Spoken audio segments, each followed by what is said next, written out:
कि ब्लड क्या है। ब्लड एक प्रकार का तरल संयोजी ऊतक है, यानी कि ऐसे कोशिकाओं का समूह है जो दोस्तों लिक्विड फॉर्म में पाया जाता है और दोस्तों हमारे अंगों को जोड़कर रखने का कार्य। Hi, my name is Ravi, welcome to my YouTube channel science Guru Ravi. Guys, जैसा कि आपने थंबनेल और टाइटल में देखा, आज की इस वीडियो में हम बात करने वाले हैं ह्यूमन ब्लड के बारे में, अर्थात मानव के रक्त के बारे में। गाइज, ये वीडियो सभी प्रतियोगी परीक्षाओं के लिए उपयोगी है, चाहे वो एसएससी, रेलवे या फिर कोई स्टेट एग्जाम हो। इसके अलावा दोस्तों एनडीए, पीसीएस, नीट, ये वीडियो सभी प्रतियोगी परीक्षाओं के लिए उपयोगी होने वाली है। गाइज, चलिए फिर देरी किस बात की, आज की क्लास स्टार्ट करते हैं। दोस्तों, हर रोज आपको सुबह 8 बजे ये क्लास मिला करेगी। मैं आपको संपूर्ण बायोलॉजी पढ़ाने वाला हूं, इसलिए अगर आप हमारे चैनल पर नए आए हो तो चैनल को सब्सक्राइब कर लेना, बेल आइकन को प्रेस कर लेना, जिससे आपके पास हमारे वीडियो का नोटिफिकेशन पहुंच सके। ह्यूमन ब्लड, मानव रुधिर।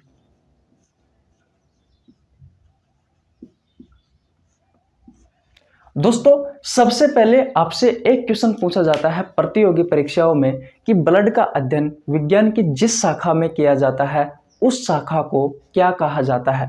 तो दोस्तों, उस शाखा को कहा जाता है हीमेटोलॉजी।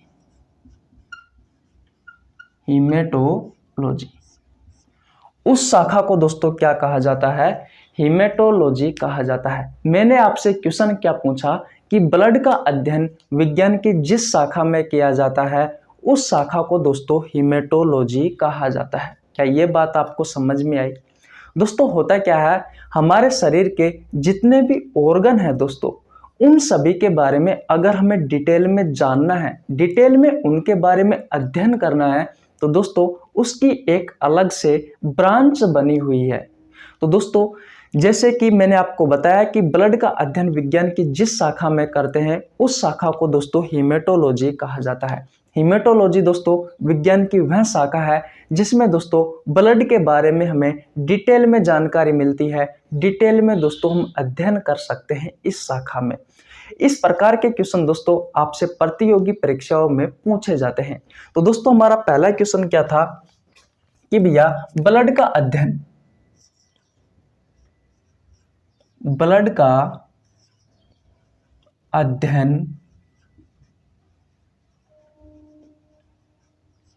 विज्ञान की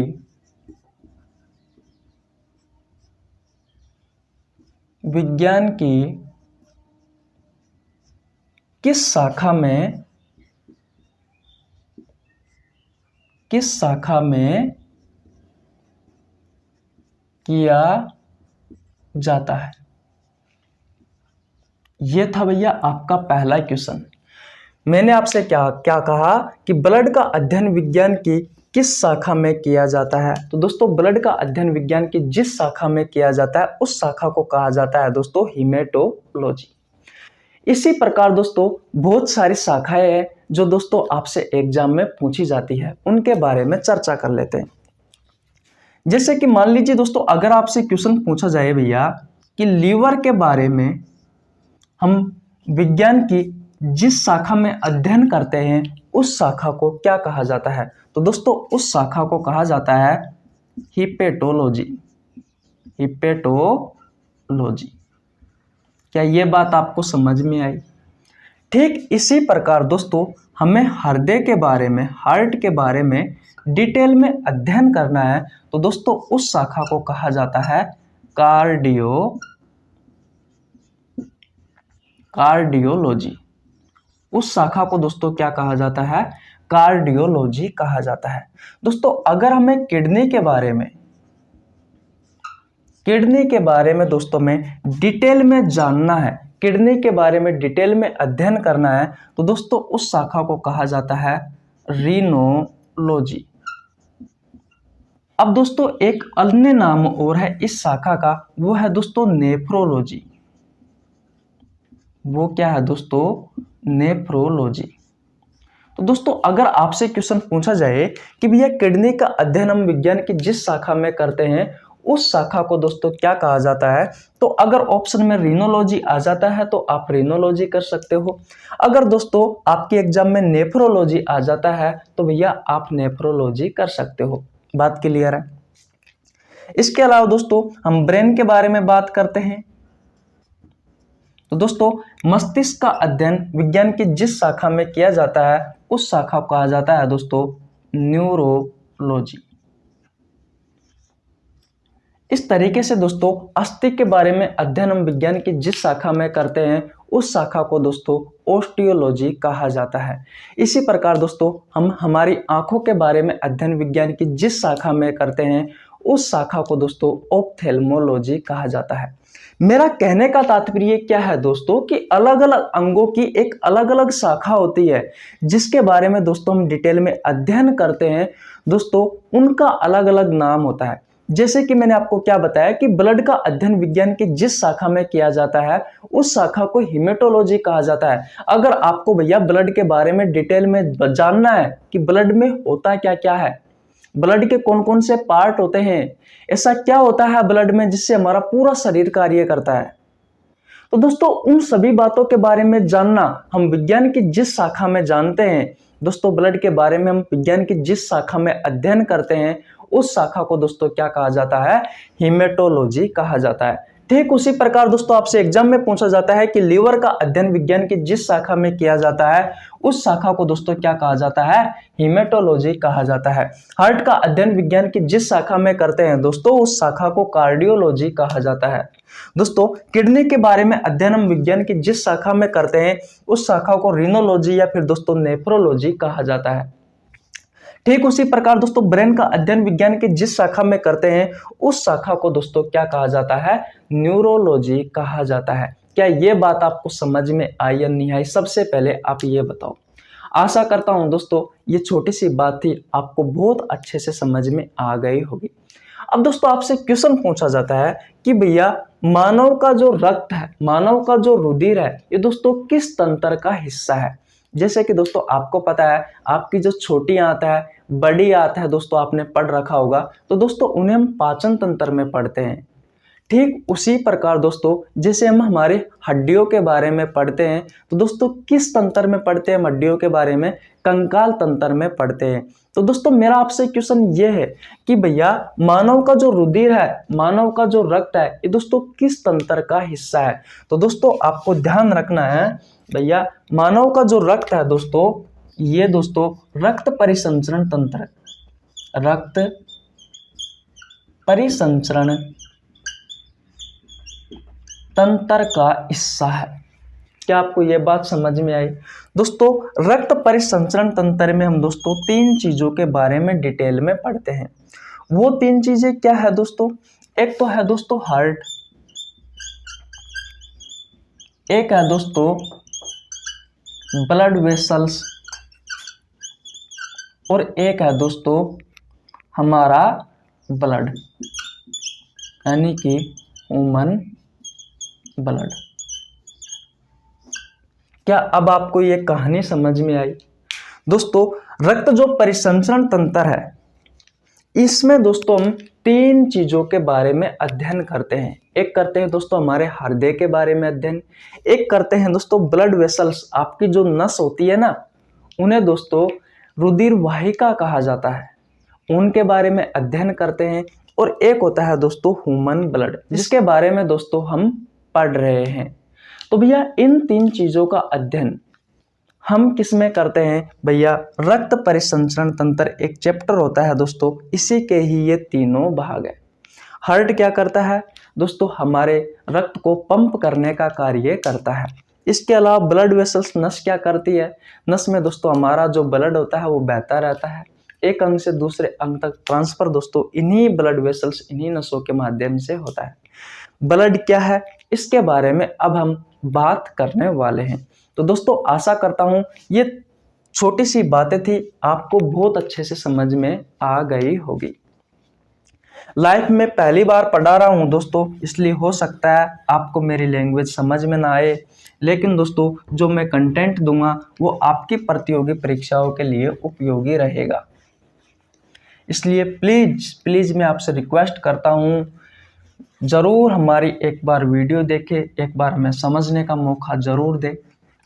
मैं आपको विश्वास दिलाता हूँ, मैं आपको वो कंटेंट उपलब्ध करवाऊँगा जो आपकी प्रतियोगी परीक्षाओं के लिए उपयोगी है। सही समय पर अगर दोस्तों सटीक इन्फॉर्मेशन और एक अच्छा कंटेंट मिल जाए तो आप अपनी परीक्षा पर विजय पा सकते हो। दोस्तों अब हमारा क्वेश्चन क्या आता है भैया, अब हमारा क्वेश्चन आता है कि ब्लड क्या है। आपने सुना होगा और प्रतियोगी परीक्षाओं में भी क्वेश्चन पूछा गया है कि भैया ब्लड क्या है, और आपको इसका आंसर भी आता होगा। आंसर क्या है कि ब्लड एक प्रकार का तरल संयोजी उत्तक है। क्या इस बात को कितने लोग जानते हैं कि भैया ब्लड क्या है? तो इसका राइट आंसर है कि ब्लड एक प्रकार का तरल संयोजी उत्तक है।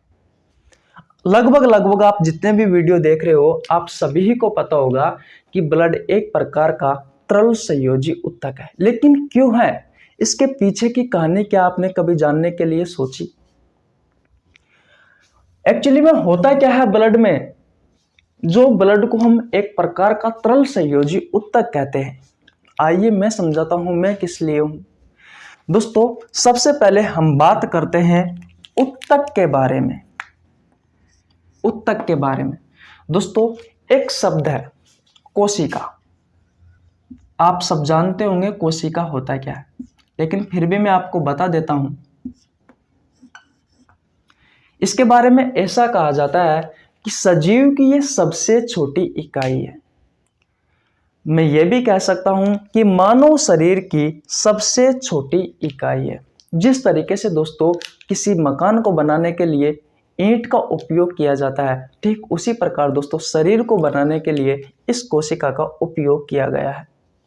दोस्तों ये जो कोशिका है ये सजीवों की क्रियात्मक व संरचनात्मक इकाई भी से कहा जाता है। दोस्तों जब बहुत सारी कोशिका समूह बना लेती है दोस्तों, तो यह उत्तक का निर्माण होता है। मैंने क्या कहा कि जब दोस्तों कोशिकाओं का जब कोशिका समूह बना लेती है तो दोस्तों किसका निर्माण होता है भैया? उत्तक का निर्माण होता है। अगर आपसे कोई क्वेश्चन पूछे कि उत्तक क्या है, तो दोस्तों जब बहुत सारी कोशिका आपस में जुड़ जाती है तो दोस्तों वो क्या है? वो उत्तक है। क्या बात आपको समझ में आई? मैंने कहा कि जब बहुत सारी कोशिका आपस में जुड़ जाती है तो दोस्तों किसका निर्माण करती है? उत्तक का निर्माण होता है। बात क्लियर है? कोशिका क्या है? तो आप कह सकते हो कि सजीव की सबसे छोटी इकाई है, या फिर आप सब जानते हो कि इसे सजीव की क्रियात्मक और संरचनात्मक इकाई भी कहा जाता है। और इसके बारे में डिटेल में हम जब कोशिका वाला चैप्टर पढ़ाएंगे तब आपको डिटेल में समझाएंगे। फिलहाल आपको ये ध्यान रखना है कि कोशिका सजीव की सबसे छोटी इकाई है, और दोस्तों कोशिका को ही सजीव की क्रियात्मक व संरचनात्मक इकाई कहा जाता है। जब दोस्तों बहुत सारी कोशिका आपस में जुड़ जाती है तो भैया उत्तक का निर्माण होता है। कोई आपसे क्वेश्चन पूछे कि उत्तक क्या है, तो भैया कोशिकाओं का समूह ही उत्तक कहलाता है। बात समझ में आ गई? अब बात करते हैं दोस्तों संयोजी के बारे में। तो दोस्तों संयोजी का जो मतलब होता है वो होता है दोस्तों जोड़ कर रखना।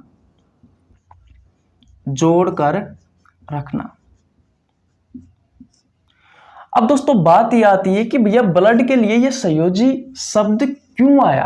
क्योंकि दोस्तों हमारा जो ब्लड होता है वो दोस्तों हमारे शरीर के जो ऑर्गन्स होते हैं, जो अंग होते हैं, उनको जोड़कर रखने का कार्य करता है। जैसे कि हमारे हृदय से हमारा ब्रेन जुड़ रहा है, किसकी सहायता से जुड़ रहा है दोस्तों? ब्लड की सहायता से, रक्त की सहायता से जुड़ रहा है। क्या आप इस बात को मानते हो? तो दोस्तों ये अंगों को जोड़कर रखता है। किसको जोड़कर रखता है? अंगों को जोड़कर रखता है। इस कारण दोस्तों ब्लड के लिए संयोजी शब्द उपयोग में लिया गया है। उत्तक क्या है? कोशिकाओं का समूह है। क्या दो चीज आपको समझ में आई? अभी तक मैंने आपको बताया कि उत्तक क्या है और दोस्तों संयोजी का मतलब क्या है। उत्तक का मतलब है दोस्तों कोशिकाओं का समूह है, और दोस्तों संयोजी का मतलब है जोड़कर रखना। यानी कि दोस्तों जो हमारा ब्लड होता है ये दोस्तों शरीर के ऑर्गन्स को ब्लड की सहायता से जुड़े हुए होते हैं, या फिर मैं कह सकता हूं कि शरीर के जो ऑर्गन है उनको दोस्तों ब्लड जोड़कर रखता है। बात क्लियर। अब बात आती है दोस्तों कि भैया ये जो तरल शब्द है ये ब्लड के लिए क्यों हुआ है,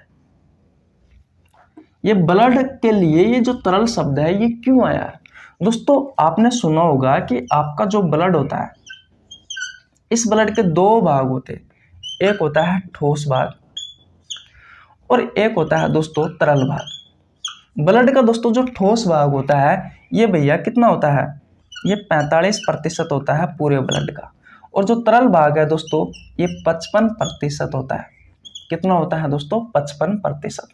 दोस्तों ठोस भाग में हम रक्त कोशिकाओं के बारे में पढ़ते हैं, रक्त कोशिकाओं के बारे में पढ़ते हैं या फिर कणिकाओं के बारे में पढ़ते हैं। 3 प्रकार की कोशिका होती है, एक होती है आरबीसी ब्लड में, एक होती है डब्ल्यूबीसी, और नंबर 3 पर होती है दोस्तों प्लेटलेट्स। एक एक चीज का मतलब समझाने वाला हूं, फिलहाल आप बस जुड़े रहिए हमारे साथ। दोस्तों तरल यानी कि दोस्तों ब्लड का जो लिक्विड पार्ट होता है वो दोस्तों ब्लड का 55% होता है। कितना प्रतिशत होता है, 55% होता है। इसमें दोस्तों हम प्लाज्मा के बारे में पढ़ते हैं। प्लाज्मा दोस्तों ब्लड का तरल भाग होता है, लिक्विड पार्ट होता है। ये दोस्तों इसका जो रंग है ये जो हल्का पीला होता है, इसका रंग कैसा होता है, हल्का पीला होता है। और इसकी प्रकृति कैसी होती है दोस्तों, इसकी प्रकृति क्षारीय होती है। आप टेंशन मत करना दोस्तों, प्लाज्मा के बारे में डिटेल में पढ़ाने वाला हूं, आरबीसी के बारे में डिटेल में पढ़ाने वाला हूं, डब्ल्यूबीसी के बारे में डिटेल में पढ़ाने वाला हूं, और प्लेटलेट्स के बारे में डिटेल में पढ़ाने वाला हूं। तो दोस्तों ब्लड में तरल भाग पाया जाता है, ब्लड का 55% प्लाज्मा, इसलिए दोस्तों हम ब्लड के लिए शब्द उपयोग में लेते हैं तरल। बात आपको समझ में आ गई। संयोजी क्यों लेते हैं, क्योंकि दोस्तों हमारे अंगों को जोड़कर रखने का कार्य करता है, इसलिए दोस्तों हम संयोजी ब्लड के लिए उपयोग में लेते हैं। बात क्लियर है। उत्तक शब्द हम ब्लड के लिए उपयोग में क्यों लेते हैं, क्योंकि दोस्तों इसमें 3 प्रकार की कोशिका पाई जाती है, आरबीसी, डब्ल्यूबीसी और प्लेटलेट्स। मैंने आपको कहा कि उत्तक क्या होता है, कोशिकाओं का समूह होता है। जब कोशिका समूह बना लेती है दोस्तों तो उत्तक का निर्माण होता है। तो दोस्तों हम फाइनली कह सकते हैं कि ब्लड क्या है, ब्लड एक प्रकार का तरल संयोजी उत्तक है, यानी कि ऐसे कोशिकाओं का समूह है जो दोस्तों लिक्विड फॉर्म में पाया जाता है और दोस्तों हमारे अंगों को जोड़कर रखने का कार्य करता है। क्या दोस्तों आपको ये बताओ, ये कहानी समझ में आई या नहीं आई। दोस्तों हम ब्लड की डेफिनेशन कह सकते हैं कि ये कोशिकाओं का समूह है जो दोस्तों लिक्विड अवस्था में यानी कि तरल अवस्था में पाया जाता है, और दोस्तों ये हमारे अंगों को जोड़कर रखने का कार्य करता है। इसलिए दोस्तों हम ब्लड को एक प्रकार का तरल संयोजी उत्तक कहते हैं। आपके एग्जाम में आपसे क्वेश्चन पूछा जाता है कि ब्लड क्या है, तो दोस्तों ब्लड एक प्रकार का तरल संयोजी उत्तक है। क्या अब आपको कहानी समझ में आई या नहीं आई, सबसे पहले आप ये बताओ। आ गई हो तो ये बताओ, नहीं आई हो तो ये बताओ, एक बार और रिवीजन करवा देता हूं। दोस्तों चाहे कम पढ़ लेंगे बट आपको एक एक पॉइंट समझ में आना चाहिए। ये बताओ आपको ये कहानी समझ में आई या नहीं आई। आप दोस्तों जब तक आपके एग्जाम ना लगे तब तक आपको अपने दिमाग में बिठा कर रखनी है। दोस्तों मैं एक बार और रिवीजन करवा देता हूं। आपसे क्वेश्चन क्या पूछा जाता है कि भैया ब्लड क्या है, तो आप सभी का आंसर होता है कि ब्लड एक प्रकार का तरल संयोजी उत्तक है। क्या ये बात आप मानते हो? और सब जानते हैं कि ब्लड एक प्रकार का तरल संयोजी उत्तक है, लेकिन इसके पीछे की कहानी क्या है, क्यों कहा जाता है ब्लड को एक प्रकार का तरल संयोजी उत्तक। दोस्तों आज हम इस वीडियो में समझने वाले हैं। एक बार तो आप समझ चुके हो, अगर समझ चुके हो तो वीडियो को लाइक कर देना, आपके छोटे भाई के लिए एक प्यारा सा कमेंट कर देना, चैनल पर नए आए दोस्तों तो चैनल को सब्सक्राइब कर लेना, बेल आइकन को प्रेस कर लेना जिससे आपके पास हमारी वीडियो का नोटिफिकेशन टाइम टू टाइम पहुंच सके। आपको सही इन्फॉर्मेशन और सटीक इन्फॉर्मेशन दी जाती है दोस्तों हमारे इस यूट्यूब चैनल पर। आप कोई सा भी YouTube चैनल उठाकर देख लीजिए दोस्तों, आपको पूरा कंटेंट किसी चैनल पर नहीं मिलेगा। लेकिन मैं दोस्तों आपसे गारंटी के साथ वादा करता हूं, अगर आप हमारे साथ जुड़े रहते हैं तो दोस्तों मैं आपको पूरा कंटेंट, पूरी बायोलॉजी जो आपकी प्रतियोगी परीक्षाओं में पूछी जाती है, वो संपूर्ण बायोलॉजी उपलब्ध करवाने वाला हूं। बस आप हमारे फैमिली को बढ़ाइए और आपका प्यार जरूर बना रहे हमारे साथ। एक स्टूडेंट भी पढ़ेगा ना मेरे से दोस्तों अगर पूरा, तो मैं विश्वास दिलाता हूं आपको, उस स्टूडेंट के लिए भी दोस्तों मैं आपको पूरा कंटेंट दूंगा। अब बस शर्त मेरी कुछ नहीं है, बस शर्त यह है कि मुझे आपका प्यार चाहिए, मैं आपसे प्यार करता हूं, बस प्यार चाहिए आपको और कुछ नहीं। आइए समझते हैं ब्लड क्या है। ब्लड एक प्रकार का तरल संयोजी उत्तक है। दोस्तों उत्तक क्या होता है? जब कोशिका समूह बना लेती है, कोशिकाओं का समूह ही दोस्तों क्या कहलाता है? उत्तक कहलाता है। बात आपको समझ में आ गई। संयोजी का मतलब क्या है? जोड़कर रखना। दोस्तों ब्लड क्या है कि हमारे अंगों को आपस में जोड़कर रखने का कार्य करता है। हृदय से हमारा ब्रेन जुड़ा हुआ है, हृदय से हमारी किडनी जुड़ी हुई है, हृदय से हमारा फेफड़ा जुड़ा हुआ है। किसकी सहायता से जुड़ा हुआ है? दोस्तों ब्लड की सहायता से जुड़ा हुआ है। यानी कि हम कह सकते हैं कि हमारा जो ब्लड होता है दोस्तों, वो हमारे अंगों को जोड़कर रखने का कार्य करता है। क्या इस बात को आप मानते हो? अब बात यह आती है कि भैया ब्लड को तरल क्यों कहा जाता है? क्योंकि दोस्तों ब्लड के दो पार्ट होते हैं, एक होता है ठोस पार्ट, एक होता है तरल पार्ट। दोस्तों ब्लड का जो ठोस पार्ट होता है उसमें हम रक्त कणिकाओं के बारे में पढ़ते हैं, जो कि दोस्तों पूरे ब्लड का 45% है। क्या इस बात को आप मानते हो? दोस्तों ब्लड का जो तरल पार्ट होता है वो दोस्तों तो 55% होता है, जिसमें दोस्तों हम प्लाज्मा के बारे में अध्ययन करते हैं। दोस्तों रक्त कोशिकाएं या रक्त कणिकाओं में दोस्तों हम 3 कोशिकाओं के बारे में पढ़ते हैं, आरबीसी, डब्ल्यूबीसी, प्लेटलेट्स। दोस्तों ब्लड का 55% भाग लिक्विड है, तरल है, इसलिए दोस्तों हम ब्लड के लिए जो शब्द लेते हैं वो लेते हैं दोस्तों तरल। क्या दोस्तों अब आपको समझ में आया? तो क्या मैं फाइनली ये कह सकता हूं कि ब्लड एक कोशिकाओं का समूह है? ब्लड एक कोशिकाओं का समूह है जो दोस्तों लिक्विड अवस्था में पाया जाता है, यानी कि द्रव अवस्था में पाया जाता है, और ये बहुत सारे अंगों को जोड़कर रखने का कार्य करता है। तो दोस्तों मैं फाइनली कह सकता हूं कि ब्लड क्या है? ब्लड एक प्रकार का तरल संयोजी उत्तक है। क्या ये बात आपको समझ में आई? आ गई हो तो अब आगे चलते हैं। तब तक आप हमारे चैनल को सब्सक्राइब कर लीजिए और जितने भी अपने दोस्त हैं दोस्तों सबको ले आइए, जिससे आपको हमारे साथ पढ़ने में मजा आए। दोस्तों अगला क्वेश्चन क्या पूछा जाता है आपसे ब्लड के बारे में, वो देखिए भैया, नोट्स बना लेना एक एक। अगर मैं गारंटी के साथ विश्वास दिलाता हूं, अगर आपने सटीक तरीके से अच्छे से नोट्स बना लिए दोस्तों, तो आप कोई सी भी प्रतियोगी परीक्षा दे लीजिए, एक सिंगल क्वेश्चन भी अगर बाहर निकल जाए तो मेरे पास आ जाना। दोस्तों अगला जो सेंटेंस है वो देखना। दोस्तों ब्लड के बारे में ऐसा कहा जाता है कि भैया जो ब्लड है वह एक मीजोडर्म ऑर्गन है, मीजोडर्म अंग है, मीजोडर्म अंग है। या फिर दोस्तों मैं कह सकता हूं मीजोडर्मल ऑर्गन है। इसका मतलब क्या है दोस्तों? आप ये बताओ सबसे पहले, कितने स्टूडेंटों ने ये सुन रखा है कि भैया ब्लड एक मीजोडर्मल ऑर्गन है? कमेंट बॉक्स में बताओ फटाफट। देखिए इसके पीछे की कहानी क्या है मैं आपको बताता हूं। जब दोस्तों आप मां के पेट में होते हो, मेरा कहने का मतलब यह है कि जब आप भ्रूणीय अवस्था में होते हो, आपके अंगों का निर्माण होना अभी तक स्टार्ट नहीं हुआ है। दोस्तों आप जब भ्रूणीय अवस्था में होते हो, जब आपके अंगों का निर्माण होना स्टार्ट नहीं हुआ है, तो दोस्तों सबसे पहले आप में दोस्तों 3 परतों का निर्माण होता है। कितने परतों का निर्माण होता है दोस्तों? 3 परतों का निर्माण होता है। जब आप भ्रूणीय अवस्था में होते हो तब दोस्तों सबसे पहले आपके शरीर में 3 परतों का निर्माण होता है। अब दोस्तों बात यह आती है कि इन परतों को क्या कहा जाता है? तो दोस्तों इन परतों को जर्म लेयर कहा जाता है।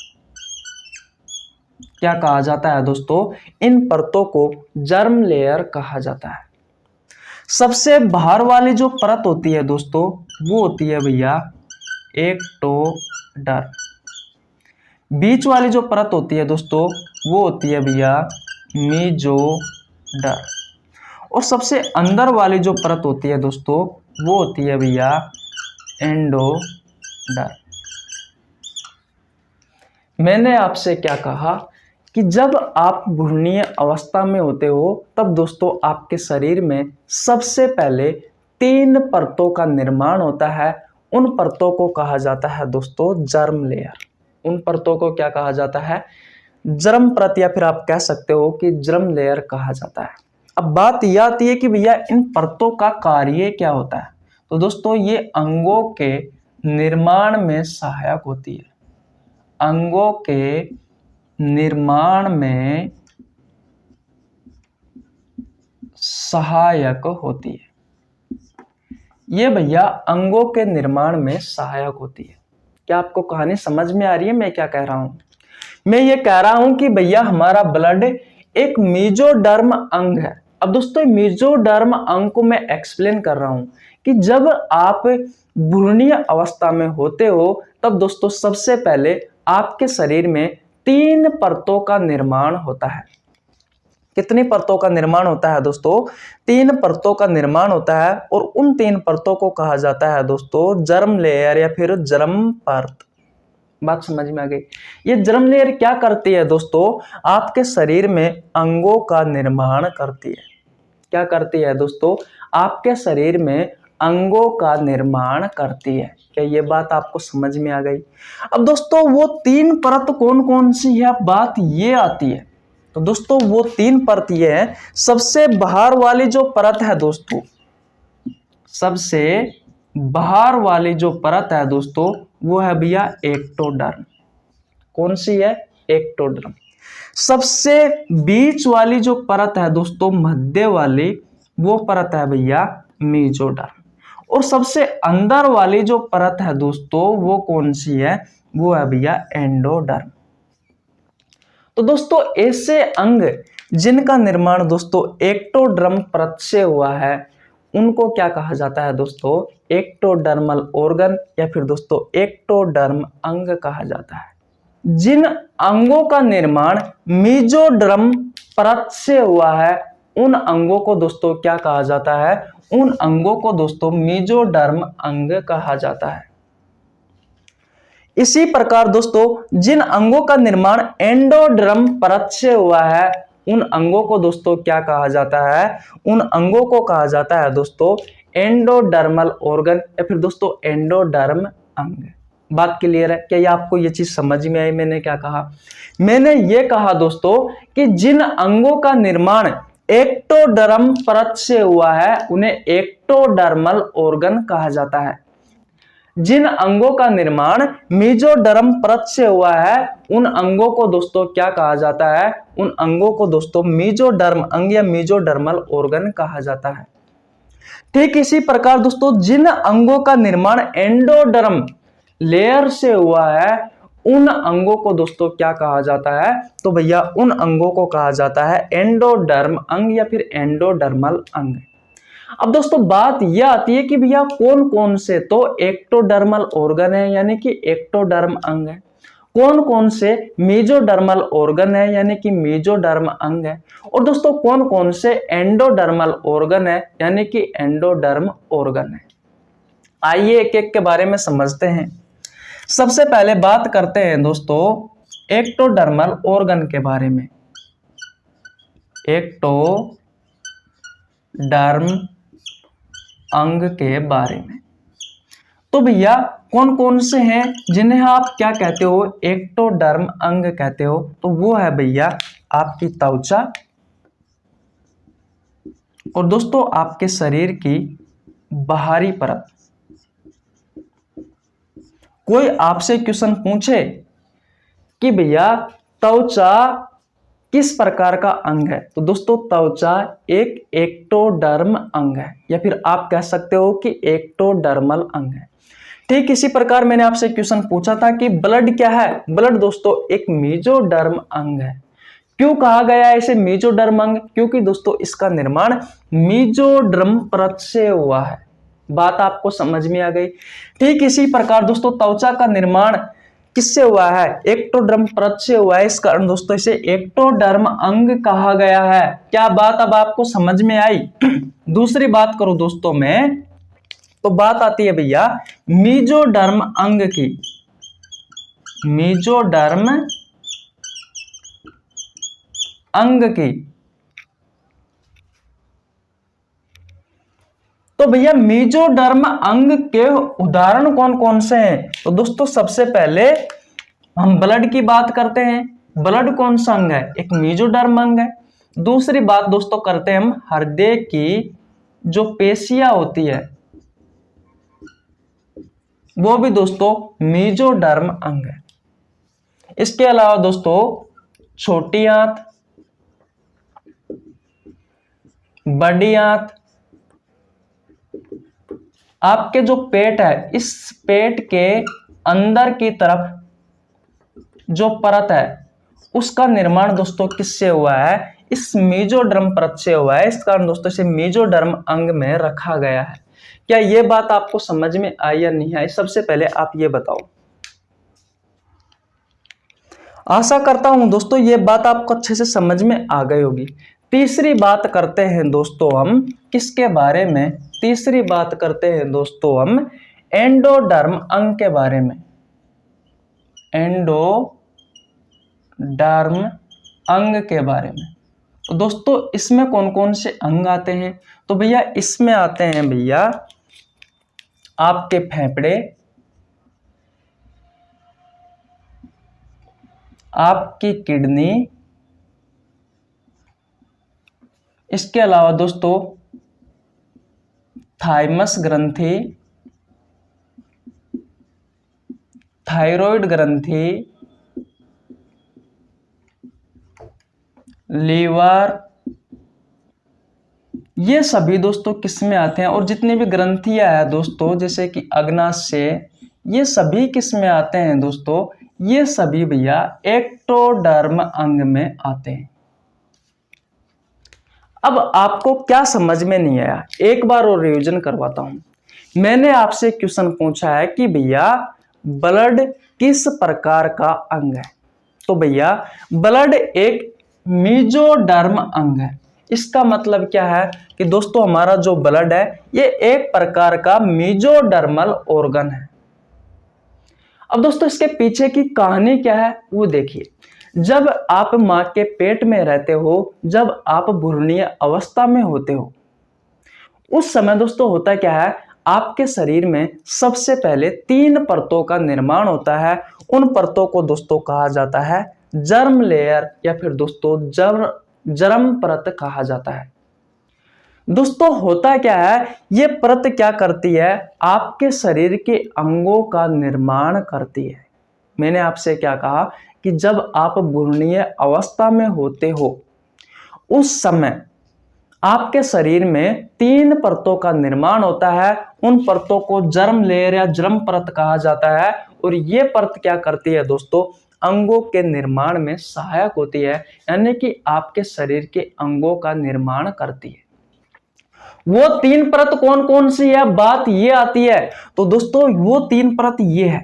सबसे बाहर वाली जो परत है दोस्तों उसे कहा जाता है एक्टोडर्म परत या फिर एक्टोडर्म लेयर। सबसे बीच वाली जो परत होती है दोस्तों उसे कहा जाता है मेसोडर्म लेयर या मेसोडर्म परत। सबसे अंदर वाली जो परत होती है दोस्तों उसे कहा जाता है एंडोडर्म परत या एंडोडर्म लेयर। बात समझ में आ गई? दोस्तों जिन अंगों का निर्माण एक्टोडर्म परत से हुआ है उन्हें दोस्तों क्या कहा जाता है? उन्हें एक्टोडर्म अंग कहा जाता है या एक्टोडर्मल ऑर्गन कहा जाता है। बात समझ में आ गई? जिन अंगों का निर्माण मेसोडर्म परत से हुआ है उन्हें क्या कहा जाता है? उन्हें कहा जाता है दोस्तों मेसोडर्म अंग या फिर दोस्तों मेसोडर्मल ऑर्गन कहा जाता है। क्या यह बात आपको समझ में आई? इसके अलावा दोस्तों अगर मैं तीसरी बात की बात करूं तो दोस्तों जिन अंगों का निर्माण एंडोडर्म परत से हुआ है। मैंने क्या कहा कि जिन अंगों का निर्माण एंडोडर्म परत से हुआ है उन्हें क्या कहा जाता है, उन्हें दोस्तों एंडोडर्म अंग या फिर एंडोडर्मल ऑर्गन कहा जाता है। अब बात ये आती है कि भैया कौन कौन से एक्टोडर्म है, कौन कौन से मेसोडर्म अंग है और कौन कौन से एंडोडर्म अंग है। तो दोस्तों सबसे पहले बात करते हैं एक्टोडर्म अंग की। दोस्तों एक्टोडर्म अंग कौन कौन से हैं, तो अगर आपसे त्वचा के बारे में पूछा जाए कि त्वचा किस प्रकार का अंग है, तो भैया त्वचा एक प्रकार का एक्टोडर्म अंग है। दोस्तों हमारा जो बाह्य कंकाल जो बना होता है वो किससे बना होता है, इस एक्टोडर्मल ऑर्गन से बना होता है, इस एक्टोडर्म अंग से बना होता है। हमारे शरीर की जो बाहरी परत होती है दोस्तों वो एक प्रकार का एक्टोडर्म अंग है। क्या इस बात को आप मानते हो? दूसरी बात करूं दोस्तों मैं मेसोडर्म ऑर्गन की, तो आपका जो ब्लड है ये एक प्रकार का मेसोडर्म अंग है। हृदय की पेशियां मेसोडर्म अंग में आती है। छोटी आंत, बड़ी आंत, पेट के अंदर की जो परत है ये सभी दोस्तों मेसोडर्म अंग में आती है। बात क्लियर है। एक्टोडर्म अंग की बात करूं दोस्तों तो कौन कौन से अंग ऐसे हैं जिन्हें आप एक एंडोडर्म अंग कहते हैं। अगर मैं एंडोडर्म की बात करूं दोस्तों तो भैया कौन कौन से ऐसे अंग हैं जिन्हें आप दोस्तों एंडोडर्म कहते हैं, तो भैया फेफड़े, किडनी, थाइमस ग्रंथि, थायराइड ग्रंथि, लीवर और अग्नाशय, ये सभी दोस्तों किस प्रकार के अंग है, ये सभी एंडोडर्म अंग है। क्या दोस्तों ये कहानी आपको समझ में आई या नहीं आई?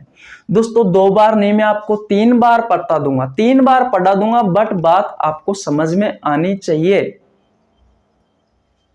एक एक चीज आपको समझ में आएगी तब जाकर दोस्तों आप अपनी एग्जाम पर विजय पा सकते हो। कम पढ़ेंगे लेकिन अच्छा पढ़ेंगे और दोस्तों यह क्लास में ही आपको याद कराने का मैं वादा करता हूं।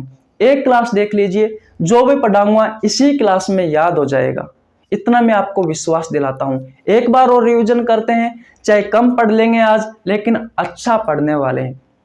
मैंने आपसे कहा कि दोस्तों ब्लड क्या है, दोस्तों ब्लड एक मेसोडर्म अंग है। अब ये मेसोडर्म अंग होता क्या है इसके बारे में तो कभी सुना ही नहीं हमने। तो दोस्तों जब आप मां के पेट में होते हो तो उस समय दोस्तों सबसे पहले आपके शरीर में 3 परतों का निर्माण होता है। कितनी परतों का निर्माण होता है? 3 परतों का निर्माण होता है। उन परतों को दोस्तों कहा जाता है जर्म लेयर। क्या कहा जाता है? जर्म लेयर कहा जाता है। दोस्तों जर्म लेयर क्या करती है, आपके शरीर के जो अंग है उनके निर्माण में सहायक होती है। अब भैया ये 3 परत कौन कौन सी है, नाम बताओ। तो देखिए दोस्तों सबसे बाहर वाली जो परत है उसका नाम है एक्टोडर्म परत या एक्टोडर्म लेयर। मध्य वाली है उसका नाम है दोस्तों मेसोडर्म लेयर और सबसे अंदर वाली है दोस्तों उसका नाम है एंडोडर्म लेयर। क्या बात आपको ये चीज समझ में आई? अब देखिए दोस्तों जिन अंगों का निर्माण एक्टोडर्म परत से हुआ है उन्हें एक्टोडर्म अंग कहा जाता है। जिन अंगों का निर्माण मेसोडर्म परत से हुआ है उन्हें मेसोडर्म अंग कहते हैं और जिन अंगों का निर्माण एंडोडर्म परत से हुआ है उन्हें एंडोडर्म अंग कहा जाता है। क्या ये कहानी आपको समझ में आई? अब बात करते हैं कि कौन कौन से एक्टोडर्म अंग है, कौन कौन से मेसोडर्म अंग है और कौन कौन से एंडोडर्म अंग है। अगर दोस्तों मैं सबसे पहले एक्टोडर्म अंग के बारे में बात करूं तो दोस्तों एक्टोडर्म अंग में आती है आपकी त्वचा और बाहरी परत। मेसोडर्म में आती है दोस्तों ब्लड, हृदय की पेशियां, छोटी आंत, बड़ी आंत और पेट के अंदर वाली परत। बात क्लियर है? अगर मैं एंडोडर्म अंगों की बात करूं तो दोस्तों इसमें फेफड़े, किडनी, लीवर, अग्नाशय, थाइमस ग्रंथि, थायराइड ग्रंथि और बहुत सारी जो ग्रंथियां है वो सभी दोस्तों किस में आती है? एंडोडर्म अंग में आती है। क्या आपको ये कहानी समझ में आई या नहीं आई? बताओ। आशा करता हूं ये कहानी आपको बहुत अच्छे से समझ में आ गई होगी। दोस्तों अगर आपको स्क्रीनशॉट लेना है तो स्क्रीनशॉट ले लीजिए। अब चलते हैं आगे। दोस्तों मैं आपसे फिर कह रहा हूं मैं आपको बहुत अच्छा कंटेंट उपलब्ध करवाने वाला हूं। प्लीज रिक्वेस्ट है आपसे, अपने दोस्तों के साथ शेयर करो। एक एक चीज आपको मैं यही क्लास में याद करवा दूंगा, आपको घर जाकर पढ़ने की आवश्यकता नहीं पड़ेगी। दोस्तों YouTube एक ऐसा प्लेटफॉर्म है जिस पर दोस्तों आप भटक जाते हो और यहाँ पर दोस्तों सही कंटेंट किसी को नहीं मिलता। क्या आप इस बात को मानते हो? इसलिए दोस्तों मैं यूँ नहीं कह रहा कि आप मेरे साथ ही पढ़ो, लेकिन जहाँ भी पढ़ो अच्छे कंटेंट के साथ पढ़ो, अच्छे से पढ़ो, जो आपकी एग्ज़ाम के लिए सटीक हो और आपका टाइम बचाए और आपकी एग्ज़ाम आपको पास करवा दे।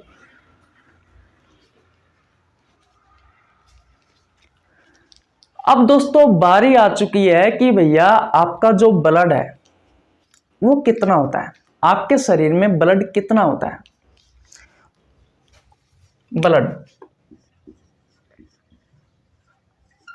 ब्लड की मात्रा। तो दोस्तों जो वयस्क व्यक्ति होता है, इस वयस्क व्यक्ति में दोस्तों 5 से 6 लीटर ब्लड होता है। अगर मैं वयस्क महिला की बात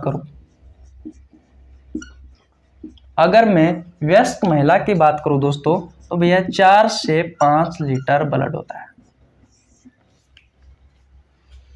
अब आपके दिमाग में एक क्वेश्चन आ रहा होगा और हर किसी के दिमाग में वो क्वेश्चन आना भी चाहिए। वो क्वेश्चन मेरे दोस्त क्या है? वो क्वेश्चन ये है कि भैया जो मेल है, जो वयस्क व्यक्ति है, उसमें तो 5 से 6 लीटर ब्लड होता है और जो महिला है वयस्क, उसमें 4 से 5 लीटर ब्लड होता है। लगभग 1 लीटर ब्लड के आसपास लड़कियों में ब्लड कम क्यों होता है? क्या ये क्वेश्चन आपके दिमाग में भी आता है? दोस्तों उसके 2 कारण हैं।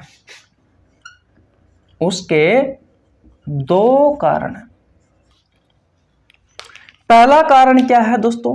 पहला कारण है कि जो लड़की होती है, इन लड़कियों में दोस्तों जो आरबीसी होती है, इस आरबीसी की संख्या कम होती है। लड़कियों में आरबीसी की संख्या कम होती है। अब दोस्तों ये आरबीसी, डब्ल्यूबीसी, प्लेटलेट्स क्या होती है, इनके बारे में हम डिटेल में पढ़ने वाले हैं। फिलहाल आपको ध्यान रखना है कि भैया लड़कियों में लड़कों की तुलना में 1 लीटर के आसपास ब्लड इसलिए कम होता है क्योंकि लड़कियों में जो आरबीसी होती है ये कम होती है। दोस्तों ब्लड का जो मुख्य पार्ट है, ब्लड का जो मुख्य भाग है, या फिर मैं कह सकता हूं कि मुख्य जो कोशिका है दोस्तों वो आरबीसी ही है। तो भैया लड़कियों में आरबीसी है, ये आरबीसी कम होती है। एक रीजन तो ये हो गया लड़कियों में इसलिए ब्लड कम होता है। दूसरा रीजन क्या होता है कि दोस्तों जो मासिक धर्म चक्कर है वो दोस्तों हर महीने आता है लड़कियों में, इसलिए दोस्तों मासिक धर्म चक्कर के दौरान भी दोस्तों कुछ मात्रा में ब्लड लड़कियों में अपने शरीर से बाहर निकल जाता है। इस कारण भी दोस्तों लड़कियों में ब्लड कम माना जाता है। मैंने आपको क्या बताया दोस्तों कि भैया जो एक वयस्क लड़का होता है उसमें ब्लड होता है 5 से 6 लीटर और एक वयस्क जो महिला होती है उसमें दोस्तों ब्लड होता है 4 से 5 लीटर। आपके दिमाग में एक क्वेश्चन आ रहा होगा कि भैया 1 लीटर के आसपास ब्लड लड़कियों में कम है, वो कम क्यों है दोस्तों? वो कम क्यों है? उसके दोस्तों 2 कारण हैं। एक तो लड़कियों में आरबीसी की संख्या कम होती है, कितनी होती है, क्यों होती है, उसके बारे में भी हम चर्चा करने वाले हैं। दूसरा रीजन यह है कि मासिक धर्म चक्कर के दौरान, मासिक धर्म चक्कर लड़कियों में हर मंथ आता है। इस समय दोस्तों मासिक धर्म चक्कर के समय बहुत सारा ब्लड दोस्तों लड़कियों के जो शरीर होता है उससे बाहर निकल जाता है। दूसरा कारण यह है, इसलिए दोस्तों लड़कियों में लड़कों की तुलना में ब्लड कम होता है। ऐसा नहीं होता दोस्तों कि भैया लड़कियों में अगर ब्लड कम है तो लड़कियों में कमजोरी आएगी, ऐसा नहीं है दोस्तों, उनका शरीर आसानी से चल जाता है। तो लड़कियों में एवरेजन इतना ही ब्लड होता है। दोस्तों ऐसा माना जाता है कि ब्लड जो होता है ना वो शरीर के बाहर का 7 से 8% माना जाता है। शरीर के बाहर का 7 से 8% होता है। मान लीजिए कि भैया अगर मेरे में 70 किलो वजन है तो 70 किलो का अगर दोस्तों मैं 8% निकालता हूं तो प्रतिशत कुछ इस तरीके से निकालते हैं। 0 से 0 गए, 7 8 56। 5.6 लीटर ब्लड होगा अगर कोई 70 किलो का व्यक्ति होगा तो। इसके आसपास होगा, ये कोई फिक्स नहीं है, एवरेज 7 से 8% बताया है ना आंकड़ा, तो दोस्तों इसके आसपास होगा। क्या अब आपको बात समझ में आई? एक बार फिर रिवीजन करवा देता हूं, आपको याद करना ही पड़ेगा मेरे दोस्त। अगर मेरे साथ आप जुड़े हो तो आपको एक एक चीज याद करनी पड़ेगी। कोई सी भी कंडीशन में आपको यही याद करना पड़ेगा। अगर आपको एग्जाम पास करनी है तो यहां पढ़िए और आपकी एग्जाम क्रैक करिए। देखिए, मैंने कहा ब्लड की मात्रा के बारे में हम डिस्कस कर रहे थे। एक जो वयस्क व्यक्ति होता है उसमें ब्लड कितना होता है? 5 से 6 लीटर होता है। और एक वयस्क महिला होती है उसमें ब्लड कितना होता है? तो भैया 4 से 5 लीटर होता है। आप सोच रहे होंगे कि लगभग 1 लीटर के आसपास लड़कियों में ब्लड कम क्यों है? उसके दोस्तों 2 कारण है। एक कारण यह है कि लड़कियों की जो आरबीसी होती है उसकी संख्या कम होती है। लड़कियों में जो आरबीसी पाई जाती है वो दोस्तों कम पाई जाती है। एक रीजन तो ये है, इसलिए भैया लड़कियों में ब्लड कम होता है। दूसरा, लड़कियों में हर माह मासिक धर्म चक्र आता है, जिसमें दोस्तों होता क्या है कि थोड़ा बहुत ब्लड अपने शरीर से बाहर निकल जाता है हर मंथ। तो दोस्तों दूसरा कारण मासिक धर्म चक्र को भी माना जाता है। अब ऐसा नहीं है कि भैया लड़कियों में 1 लीटर के आसपास ब्लड कम है लड़कों की तुलना में, तो लड़कियों में कमजोरी सी महसूस होगी या फिर उनका शरीर चिड़पड़ा सा रहेगा, उनके ऑर्गन्स अच्छे से काम नहीं कर पाते, ऐसा नहीं है। वो सर्वाइव अच्छे से कर पाती है लड़कियां। दूसरा क्वेश्चन यह आता है दोस्तों कि आपका जो ब्लड है वो पूरे शरीर के बाहर का कितना प्रतिशत होता है? तो दोस्तों 7 से 8% होता है। क्या ये कहानी आपको समझ में आई या नहीं आई? स्क्रीनशॉट नहीं लिया है तो स्क्रीनशॉट ले लीजिए। दोस्तों आगे की चर्चा हम कल के वीडियो में करने वाले हैं। आज यहीं तक रखते हैं। लगभग 45 मिनट के आसपास की क्लास हो गई है आपकी। तो बताओ कैसी लगी आपको वीडियो? लाइफ में दोस्तों पहली बार पढ़ा रहा हूं इसलिए गलती हो सकती है, लेकिन मैं गारंटी के साथ वादा करता हूं जो भी इंफॉर्मेशन दूंगा सही दूंगा, सटीक दूंगा और आपके एग्जाम के पॉइंट ऑफ व्यू से बहुत ही ज्यादा इंपॉर्टेंट होने वाली है। दोस्तों मैं आपसे रिक्वेस्ट कर रहा हूं, हमारा छोटा सा परिवार है, प्लीज इसको बड़ा बनाओ। लगभग 400 आदमियों से जुड़ा हुआ है। अगर आप चाहे तो ये 400 की संख्या 4000 में कन्वर्ट हो सकती है, 40,000 में कन्वर्ट हो सकती है, 4 लाख में कन्वर्ट हो सकती है। बस प्यार आपका चाहिए।